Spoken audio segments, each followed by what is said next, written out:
I think the word artist has been really abused in the last 5 years.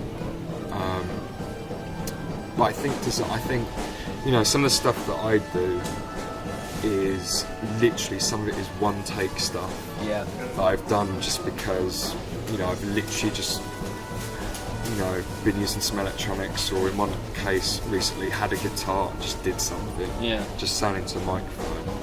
And other things I've literally worked on for 18 months on and on. Yeah. And no one can tell the difference. No one's ever said that sounds like you did it really quickly. Nobody's ever said, oh, you laboured over that, you know. You know, some of the stuff, so I've just finished a record for On Track to release something from me, it's called Zerek. One of the tracks, I'm not going to tell you which one, took about an hour to do. One of them took about 18 months of literally moving pixels. Yeah. You know, real sculptural, kind of letting it go, really sort of looking at, listening to it on the bus, listening to it going for a walk in the country, repeating sections. I think that's, I don't like the word sound artist. For me, there's always a yes/no to answer to every question. So, the pieces are basically set. The order, I mean, can change depending on the context and the venue and the festival.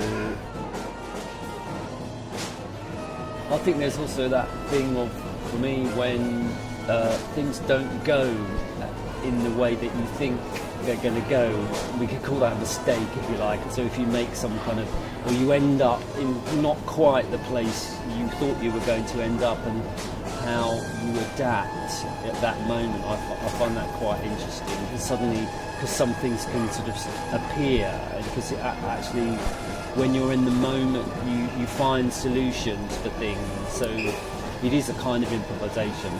A wise man once told me that if you make a mistake live, repeat it 2 more times, and then it becomes intentional.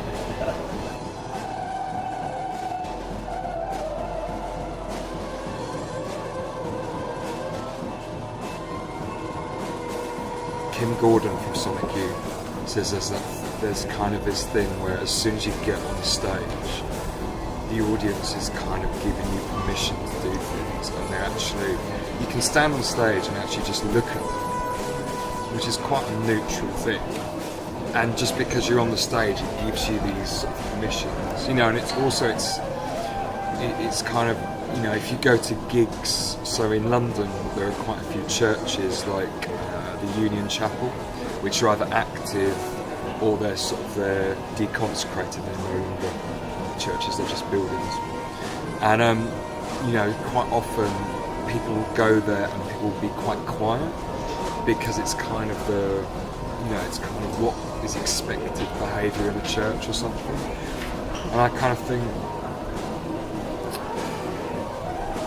I think when I'm on stage, I'm just myself. I'm not really, I kind of know exactly what you mean, but I mean, you know me really well. I'd say I'm pretty as mouthy and loud off stage as I am on stage. It's not a lot. But I think it does, you know, as soon as even when you're on the stage and doing something, it does amplify it for the audience in a way that I have done things off stage, and people don't put as much weight, they don't appreciate it as much, because when you're on the stage, when you're spotlit, when the attention is on you, or if you're in a group or an ensemble, it's